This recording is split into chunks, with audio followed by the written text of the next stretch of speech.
हर हर महादेव। श्री पार्वती खंड के इस एपिसोड में आप सुनेंगे 10वें अध्याय से लेकर 14वें अध्याय तक। तो चलिए आराम करते हैं 10वें अध्याय से। भौम जन्म। ब्रह्मा जी बोले, नारद, भगवान शिव का यश परम पावन, मंगलकारी, भक्तिवर्धक और उत्तम है। दक्ष यज्ञ से वे अपने निवास कैलाश पर्वत पर वापस आ गए थे। वहां आकर भगवान शिव अपनी पत्नी सती के वियोग से बहुत दुखी थे।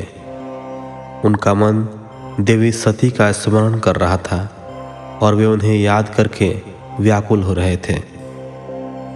तब उन्होंने अपने सभी गणों को वहां पर बुलाया और उनसे देवी सती के गुणों और उनकी सुशीलता का वर्णन करने लगे। फिर गृहस्थ धर्म को त्याग कर वे कुछ समय तक सभी लोकों में सती को खोजते हुए घूमते रहे। इसके बाद वापस कैलाश पर्वत पर आ गए, क्योंकि उन्हें कहीं भी सती का दर्शन नहीं हो सका था। तब अपने मन को एकाग्र करके वे समाधि में बैठ गए। भगवान शिव इसी प्रकार बहुत लंबे समय तक समाधि लगाकर बैठे रहे। असंख्य वर्ष बीत गए। समाधि के परिश्रम के कारण उनके मस्तक से पसीने की बूंद पृथ्वी पर गिरी और वह बूंद एक शिशु में परिवर्तित हो गई। उस बालक का रंग लाल था, उसकी 4 भुजाएं थीं, उसका रूप मनोहर था। वह बालक दिव्य तेज से संपन्न अनोखी शोभा पा रहा था। वह प्रकट होते ही रोने लगा। उसे देखकर संसारी मनुष्यों की भांति शिवजी उसके पालन पोषण का विचार करके व्याकुल हो गए। उसी समय डरी हुई एक सुंदर स्त्री वहां आई। उसने उस बालक को अपनी गोद में उठा लिया और उसका मुख चूमने लगी। तब उन्होंने उसे दूध पिलाकर उस बालक के रोने को शांत किया। फिर वह उसे खिलाने लगी। वह स्त्री और कोई नहीं, स्वयं पृथ्वी माता थी। संसार की सृष्टि करने वाले, सब कुछ जानने वाले महादेव जी यह देखकर हंसने लगे। वह पृथ्वी को पहचान चुके थे। वे पृथ्वी से बोले, हे धारिणी, तुम इस पुत्र का प्रेम पूर्वक पालन करो। यह शिशु मेरे पसीने की बूंद से प्रकट हुआ है। हे वसुधा, यद्यपि यह बालक मेरे पसीने से उत्पन्न हुआ है, परंतु इस जगत में यह तुम्हारे ही पुत्र के रूप में जाना जाएगा। यह परम गुणवान और भूमि देने वाला होगा। यह मुझे भी सुख देने वाला होगा। हे देवी, तुम इसका धारण करो। नारद, यह कहकर भगवान शिव चुप हो गए। उनका दुखी हृदय थोड़ा शांत हो गया था। उधर शिव जी की आज्ञा का पालन करते हुए पृथ्वी अपने पुत्र को साथ लेकर अपने निवास स्थान पर चली गई। बड़ा होकर यह बालक भौम नाम से प्रसिद्ध हुआ। युवा होने पर भौम काशी गया। वहाँ उसने बहुत लंबे समय तक भगवान शिव की सेवा आराधना की। तब भगवान शंकर की कृपा दृष्टि पाकर भूमिपुत्र भौम दिव्य लोक को चले गए। 11वां अध्याय। भगवान शिव की गंगावतरण तीर्थ में तपस्या। ब्रह्मा जी बोले, नारद, गिरिराज हिमालय की पुत्री पार्वती, जो साक्षात जगदम्बा का अवतार थी, जब 18 वर्ष की हो गई तब भगवान शिव को उनके जन्म का समाचार मिला। तब उस अद्भुत बालिका को हृदय में रखकर वे बहुत प्रसन्न हुए। तब उन्होंने अपने मन को एकाग्र कर तपस्या करने के विषय में सोचा। तत्पश्चात नंदी एवं कुछ और गणों को अपने साथ लेकर महादेव जी हिमालय के सर्वोच्च शिखर पर गंगोत्री नामक तीर्थ पर चले गए। इस स्थान पर पतित पावनी गंगा ब्रह्मलोक से गिर रही हैं। भगवान शिव ने उसी स्थान को तपस्या करने के लिए चुना। शिव जी अपने मन को एकाग्रचित कर आत्मभूत ज्ञानमयी नित्य ज्योतिर्मय चिदानंद स्वरूप परम ब्रह्म परमात्मा का चिंतन करने लगे। अपने स्वामी को ध्यान में मग्न पाकर नंदी एवं अन्य शिवगण भी समाधि लगाकर बैठ गए। कुछ गण शिव जी की सेवा करते तथा कुछ उस स्थान की सुरक्षा हेतु कार्य करते। जब गिरिराज हिमालय को शिव जी के आगमन का यह शुभ समाचार प्राप्त हुआ, तब वे प्रेम पूर्वक मन में आदर का भाव लिए अपने सेवकों सहित उस स्थान पर आए जहां वे तपस्या कर रहे थे। हिमालय ने दोनों हाथ जोड़कर रुद्रदेव को प्रणाम किया। तत्पश्चात उनकी भक्ति भाव से पूजा आराधना करने लगे। हाथ जोड़कर हिमालय बोले, भगवान आप यहाँ पधारे, यह मेरा सौभाग्य है। प्रभु आप भक्त वत्सल हैं। आज आपके साक्षात दर्शन पाकर मेरा जन्म सफल हो गया है। आप मुझे अपना सेवक समझें और मुझे अपनी सेवा करने की आज्ञा प्रदान करें। हे प्रभु आपकी सेवा करके मेरा मन अत्यधिक आनंद का अनुभव करेगा। गिरिराज हिमालय के वचन सुनकर महादेव जी ने अपनी आंखें खोलीं और वहां हिमालय और उनके सेवकों को खड़ा देखा। उन्हें देखकर महादेव जी मुस्कुराते हुए बोले, हे गिरिराज मैं तुम्हारे शिखर पर एकांत में तपस्या करने के लिए आया हूँ। हिमालय तुम तपस्या के धाम हो। देवताओं मुनियों और राक्षसों को भी तुम आश्रय प्रदान करते हो। गंगा जो कि सबके पापों को धो देती है, तुम्हारे ऊपर से होकर ही निकलती है, इसलिए तुम सदा के लिए पवित्र हो गए हो। मैं इस परम पावन स्थल जो कि गंगा का उद्गम स्थल है, इस पर तपस्या करने के लिए आया हूँ। मैं यह चाहता हूँ कि मेरी तपस्या बिना किसी विघ्न बाधा के पूरी हो जाए, इसलिए तुम ऐसी व्यवस्था करो कि कोई भी मेरे निकट ना आ सके। अब तुम अपने घर जाओ और इसका उचित प्रबंध करो। ऐसा कहकर भगवान शिव चुप हो गए। तब हिमालय बोले, हे परमेश्वर आप मेरे निवास के क्षेत्र में पधारे, यह मेरे लिए बड़े सौभाग्य की बात है। मैं आपका स्वागत करता हूँ। भगवान अनेकों मनुष्य आपकी अनन्य भाव से तपस्या और प्रार्थना करने पर भी आपके दर्शनों के लिए तरसते हैं। ऐसे महादेव ने मुझ दीन को अपने अमृत दर्शनों से कृतार्थ किया है। भगवान आप यहाँ पर तपस्या के लिए पधारे हैं, इससे मैं बहुत प्रसन्न हूँ। आज मैं स्वयं को देवराज इंद्र से भी अधिक भाग्यशाली मानता हूँ। आप यहाँ बिना किसी विघ्न बाधा के एकाग्रचित हो तपस्या कर सकते हैं।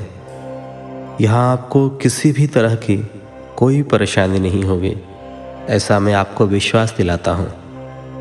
ऐसा कहकर गिरिराज हिमालय अपने घर लौट गए।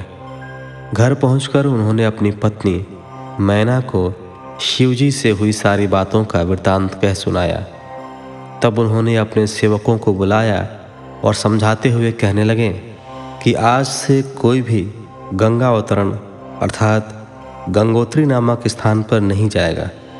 वहाँ जाने वाले को मैं दंड दूंगा।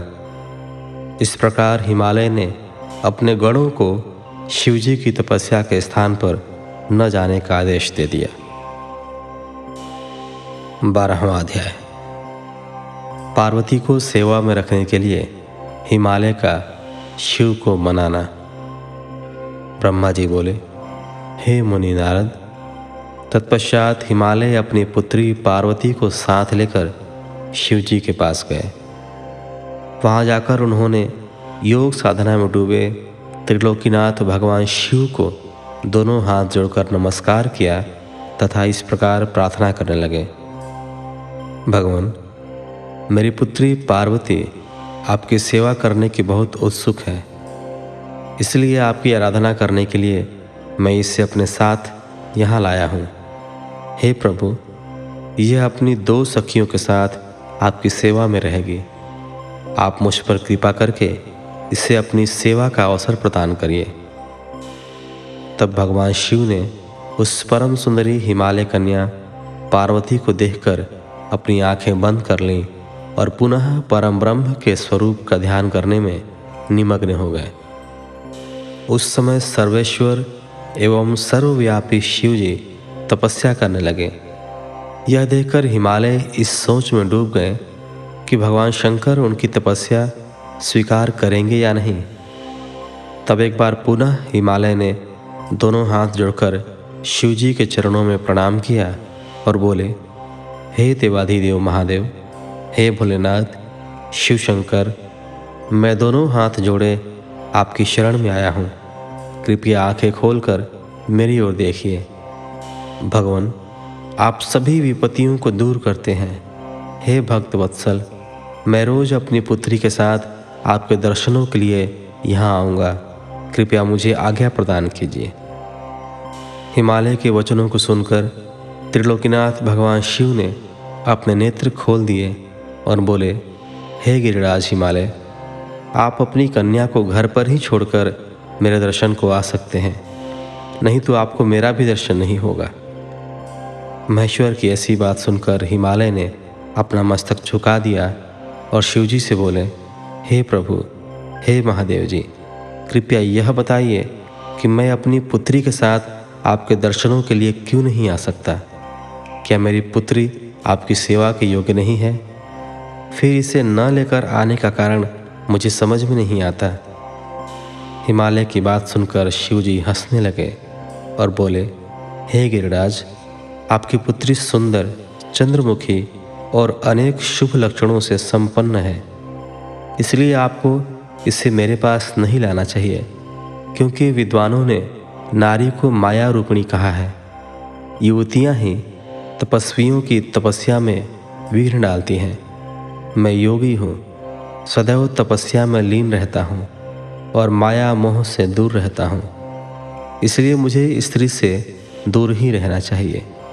हे हिमालय, आप धर्म के ज्ञानी और वेदों की रीतियाँ जानते हैं। स्त्री की निकटता से मन में विषय वासना उत्पन्न हो जाती है और वैराग्य नष्ट हो जाता है, जिससे तपस्वी और योगी का ध्यान नष्ट हो जाता है। इसलिए तपस्वी को स्त्रियों का साथ नहीं करना चाहिए। इस प्रकार कहकर भगवान शिव चुप हो गए। हिमालय शिवजी के ऐसे वचनों को सुनकर चकित और व्याकुल हो गए। उन्हें चुप देखकर पार्वती देवी असमंजस में पड़ गई। 13वां अध्याय, पार्वती शिव का दार्शनिक संवाद। भगवान शंकर के वचन सुनकर पार्वती जी बोली, योगीराज, आपने जो कुछ भी मेरे पिताश्री गिरिराज हिमालय से कहा, उसका उत्तर मैं देती हूँ। अंतर्यामी, आपने महान तप करने का निश्चय किया है। ऐसा करने का निश्चय आपने शक्ति के कारण ही लिया है। सभी कर्मों को करने की यह शक्ति ही प्रकृति है। प्रकृति ही सबकी सृष्टि, पालन और संहार करती है। प्रभु, आप थोड़ा विचार करें, प्रकृति क्या है और आप कौन हैं? यदि प्रकृति न हो तो शरीर तथा स्वरूप किस प्रकार हो? आप सदा प्राणियों के लिए वंदनीय और चिंतनीय हैं। यह सब प्रकृति के ही कारण है। पार्वती जी के वचनों को सुनकर उत्तम लीला करने वाले भगवान शिव हंसते हुए बोले, मैं अपने कठोर तप द्वारा प्रकृति का नाश कर चुका हूँ। अब मैं तत्व रूप में स्थित हूँ। साधु पुरुषों को प्रकृति का संग्रह नहीं करना चाहिए। भगवान शिव के इस प्रकार के वचनों को सुनकर पार्वती हंसती हुई बोली, हे करुणानिधान, कल्याणकारी योगीराज, आपने जो कहा क्या वह प्रकृति नहीं है, तो फिर आप उससे अलग कैसे हो सकते हैं? बोलना या कुछ भी करना, अर्थात हमारे द्वारा किया गया हर क्रियाकलाप ही प्रकृति है। हम सदा ही प्रकृति के ही वश में हैं। यदि आप प्रकृति से अलग हैं तो न आपको बोलना चाहिए, और न ही कुछ और करना चाहिए, क्योंकि ये कार्य तो प्रकृति के हैं, अर्थात प्राकृत हैं। भगवान, आप हंसते, सुनते, खाते, देखते और कार्य करते हैं, वह सब भी तो प्रकृति का ही कार्य है। इसलिए व्यर्थ के वाद विवाद से कोई लाभ नहीं है। यदि आप वाकई प्रकृति से अलग हैं तो इस समय यहाँ तपस्या क्यों कर रहे हैं? सच तो यह है कि आप प्रकृति के वश में हैं और इस समय अपने स्वरूप को खोजने के लिए ही तपस्या में लीन रहना चाहते हैं। योगीराज, आप किस प्रकार की बात कर रहे हैं? थोड़ा विचार कर कहें। यदि आपने प्रकृति का नाश कर डाला है तो आप किस प्रकार विद्यमान रहेंगे? क्योंकि संसार तो सदा से ही प्रकृति से बंधा हुआ है। क्या आप प्रकृति का यह तत्व नहीं जान रहे हैं कि मैं ही प्रकृति हूँ? आप पुरुष हैं, यह पूर्णतया सच है। मेरे ही कारण आप सगुण और साकार माने जाते हैं। भगवान, आप जितेंद्रिय होने पर भी प्रकृति के अनुसार ही कर्म करते हैं। हे महादेव, यदि आप यही मानते हैं कि आप प्रकृति से अलग हैं तो आपको मेरी किसी भी सेवा से और किसी भी प्रकार से डरना नहीं चाहिए। पार्वती के मुख से निकले सांख्य शास्त्र में डूबे हुए वचन सुनकर भगवान शिव निरुत्तर हो गए। तब उन्होंने पार्वती जी को अपने दर्शन और सेवा करने की आज्ञा प्रसन्नतापूर्वक प्रदान कर दी। तत्पश्चात भगवान शिव पर्वतराज हिमालय से बोले, हे गिरिराज हिमालय, मैं तुम्हारे इस शिखर पर तपस्या करना चाहता हूँ। कृपया मुझे इसकी आज्ञा प्रदान करें। देवाधिदेव भगवान शिव के इस प्रकार के वचनों को सुनकर गिरिराज हिमालय दोनों हाथ जोड़कर बोले, हे महादेव, यह पूरा संसार आपका ही है। सभी देवता, असुर और मनुष्य सदैव आपका ही पूजन और चिंतन करते हैं। मैं आपके सामने एक तुच्छ मनुष्य हूँ। भला मैं आपको किस प्रकार आज्ञा दे सकता हूँ? प्रभु, यह आपकी इच्छा है। आप जब तक यहाँ निवास करना चाहें कर सकते हैं। गिरिराज के इन वचनों को सुनकर भगवान शिव मुस्कुराने लगे और आदरपूर्वक हिमालय से बोले, अब आप जाइए। अब हमारी तप करने की इच्छा है। तुम्हारी कन्या नित्य आकर मेरे दर्शन कर सकती है और मेरी सेवा करने की भी मैं उसे आज्ञा देता हूँ। लोक कल्याणकारी भगवान शिव के इन उत्तम वचनों को सुनकर हिमालय और पार्वती जी बहुत प्रसन्न हुए। उन्होंने त्रिलोकीनाथ भगवान शिव को नमस्कार किया और अपने घर लौट गए। उसी दिन से पार्वती जी प्रतिदिन भगवान शिव के दर्शनों के लिए वहां आती। उस समय उनके साथ उनकी 2 सखियां भी वहां जाती और भक्तिपूर्वक शिव जी की सेवा करती। वे महादेव के चरणों को धोकर उस चरणामृत को पीती थीं। तत्पश्चात उनके चरणों को पोंछती। फिर उनका षोडशोपचार अर्थात 16 उपचारों से विधिवत पूजन करने के पश्चात अपने घर वापस लौट आती। इस प्रकार प्रतिदिन शिवजी का पूजन करते हुए बहुत समय व्यतीत हो गया। कभी कभी पार्वती जी अपनी सखियों के साथ वहाँ भक्तिपूर्वक उनके भजनों को भी गाती थीं। एक दिन सदाशिव ने पार्वती जी को इस प्रकार अपनी सेवा में तत्पर देखकर विचार किया कि जब इनके हृदय में उपजे अभिमान के बीज के अंकुर का नाश हो जाएगा तभी मैं इनका पानी ग्रहण करूँगा। ऐसा सोचकर लीलाधारी भगवान शिव पुनः ध्यान में मग्न हो गए। तब उनका मन चिंता मुक्त हो गया। तब देवी पार्वती भगवान शिव के रूप का चिंतन करते हुए भक्ति भाव से उनकी सेवा करती रहती। भगवान शंकर भी शुद्ध भाव से पार्वती को प्रतिदिन दर्शन देते थे। इसी बीच इंद्र और अन्य देवता व मुनि ब्रह्मा जी के पास पहुँचे। ब्रह्मा जी की आज्ञा से कामदेव हिमालय पर्वत पर गए। सभी देवताओं के कार्य की सिद्धि हेतु काम की प्रेरणा से वे पार्वती शिव का संयोग कराना चाहते थे। इसका कारण यह था कि महापराक्रमी तारकासुर ने ऋषि मुनियों और देवताओं की नाक में दम कर रखा था। उसका वध करने के लिए उन्हें भगवान शिव जैसे महापराक्रमी और बलवान पुत्र की आवश्यकता थी। कामदेव ने हिमालय के शिखर पर पहुंचकर अनेक यत्न किए, परंतु भगवान शिव काम की माया से मोहित न हो सके। उन्होंने क्रोध से कामदेव को भस्म कर दिया। अब शक्ति में ही सामर्थ्य थी कि शिव को मोहित कर वे देवताओं की इच्छा को साकार कर दें। इसलिए काम के अनंग होने के बाद जन कल्याण के लिए तथा अपने व्रत को पूरा करने के लिए पार्वती ने मन ही मन शिव जी को पति रूप में पाने का दृढ़ निश्चय कर लिया। कठोर तपस्या करके देवी पार्वती ने शिव जी के हृदय को जीत लिया।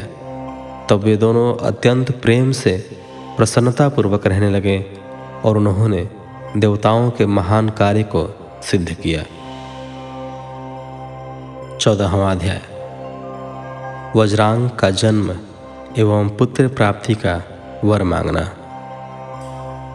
नारद जी कहने लगे, ब्रह्मा जी, तारकासुर कौन था जिसने देवताओं को भी पीड़ित किया, उन्हें स्वर्ग से निष्कासित कर दिया और स्वर्ग पर अपना एकाधिकार स्थापित कर लिया? कृपया मुझे इसके विषय में बताइए। ब्रह्मा जी बोले, हे मुनि नारद, मरीचि के पुत्र कश्यप मुनि थे। उनकी 13 स्त्रियां थीं, जिसमें सबसे बड़ी दीति थी। उससे हिरण्यकशिपु तथा हिरण्याक्ष नामक 2 पुत्र हुए।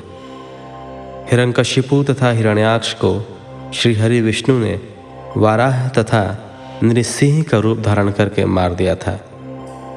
तब अपने पुत्रों के मर जाने से दुखी होकर दीति ने कश्यप से प्रार्थना की तथा उनकी बहुत सेवा की। उनकी कृपा से दीति पुनः गर्भवती हुई। जब इंद्र को इस बात का पता चला तो उन्होंने दीति के गर्भ में ही उनके बच्चे के छोटे छोटे टुकड़े कर दिए, परंतु दीति के व्रत एवं अनन्य भक्ति भाव से बालक को मारने में वे सफल न हुए। समय पूरा होने पर उसके गर्भ से 49 बालक उत्पन्न हुए। ये सभी भगवान शिव के गढ़ हुए तथा शीघ्र ही स्वर्ग में चले गए। तत्पश्चात दीति पुनः अपने पति कश्यप मुनि के पास गई और उनसे पुनः माँ बनने के विषय में कहने लगी।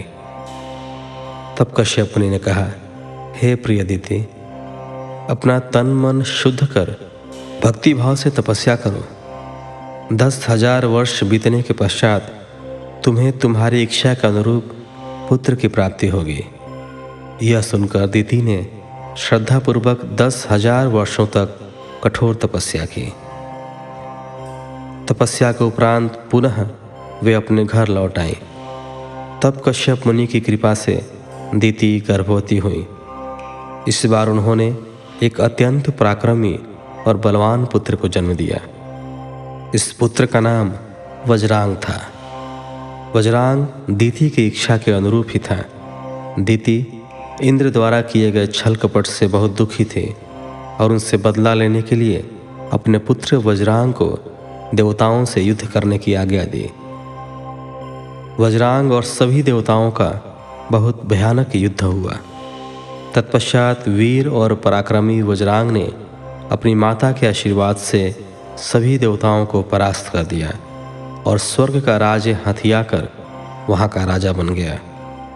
सभी देवता उसके अधीन हो गए। तब यह देखकर दीति को बहुत प्रसन्नता हुई। एक दिन कश्यप मुनि के साथ मैं स्वयं वज्रांग के पास गया। मैंने वज्रांग से अनुरोध किया कि वह देवताओं को इंद्र की गलती की सजा न दे तथा इंद्र सहित सभी देवताओं को क्षमा कर दे। मेरे इस प्रकार कहने पर वज्रांग बोला, हे ब्राह्मण, मुझे राज्य का कोई लोभ नहीं है। मैंने इंद्र की दुष्टता के कारण ही ऐसा किया है। इंद्र ने मेरी माता के गर्भ में घुसकर मेरे भाइयों को मारने का प्रयत्न किया था। तभी मैंने इंद्र के राज्य को जीतकर उसे स्वर्ग से निष्कासित कर दिया है। भगवान, मुझे भोग विलास की भी कोई इच्छा नहीं है। इंद्र सहित सभी देवता अपने अपने कर्मों का फल भोग चुके हैं। अब मैं स्वर्ग का राज्य इंद्र को वापस सौंप सकता हूँ। मैंने अपनी माता की आज्ञा मानकर यह सब किया है। प्रभु, आप मुझे सार तत्व का उपदेश दें, जिससे मुझे सुख की प्राप्ति हो। वज्रांग के उद्देश्य को उत्तम जानकर मैंने उसे सात्विक तत्व के बारे में समझाया। फिर मैंने एक सुंदर व गुणी स्त्री उत्पन्न की और उसका विवाह वज्रांग से करा दिया। वज्रांग ने अपने सभी बुरे विचारों को त्याग दिया, परंतु उसकी पत्नी के हृदय में बुरे विचारों का ही मानो साम्राज्य था। उसकी पत्नी ने उसकी बहुत सेवा की। तब प्रसन्न होकर वज्रांग ने कहा, हे प्राणप्रिय, तुम क्या चाहती हो, मुझे बताओ, मैं तुम्हारी इच्छाएं अवश्य पूरी करूंगा। यह सुनकर वह परम सुंदरी बोली, पतिदेव, यदि आप मेरी सेवा से प्रसन्न हैं तो कृपया मुझे इस त्रिलोकी को जीतने वाला महापराक्रमी और बलवान पुत्र प्रदान कीजिए, जो ऐसा बलवान हो कि समस्त देवता उससे भयभीत रहें। अपनी पत्नी के ऐसे वचन सुनकर वज्रांग सोच में डूब गया, क्योंकि वह स्वयं देवताओं से किसी प्रकार का कोई बैर नहीं रखना चाहता था, परंतु उसकी पत्नी देवताओं के साथ शत्रुता बढ़ाना चाहती थी। वज्रांग सोचने लगा कि यदि सिर्फ अपनी पत्नी की इच्छा को सर्वोपरि मानकर उसे पूरा कर दिया तो सारे संसार सहित देवताओं एवं मुनियों को दुख उठाना पड़ेगा, और यदि पत्नी की इच्छा को पूरा नहीं किया तो मैं नरक का भागी बनूंगा। तब इस धर्म संकट में पड़ने के बाद उसने अपनी पत्नी की अभिलाषा को पूरा किया। अपनी पत्नी की इच्छा अनुसार पुत्र प्राप्त करने हेतु वज्रांग ने बहुत वर्षों तक कठोर तपस्या की। मुझसे वर प्राप्त कर अत्यंत हर्षित होता हुआ वज्रांग अपनी पत्नी को पुत्र प्रदान करने हेतु अपने लोक में चला गया। इस प्रकार 14वें अध्याय के साथ इस एपिसोड को यहीं विराम देते हैं। मिलते हैं आपसे अगले एपिसोड में। तब तक के लिए धन्यवाद। हर हर महादेव।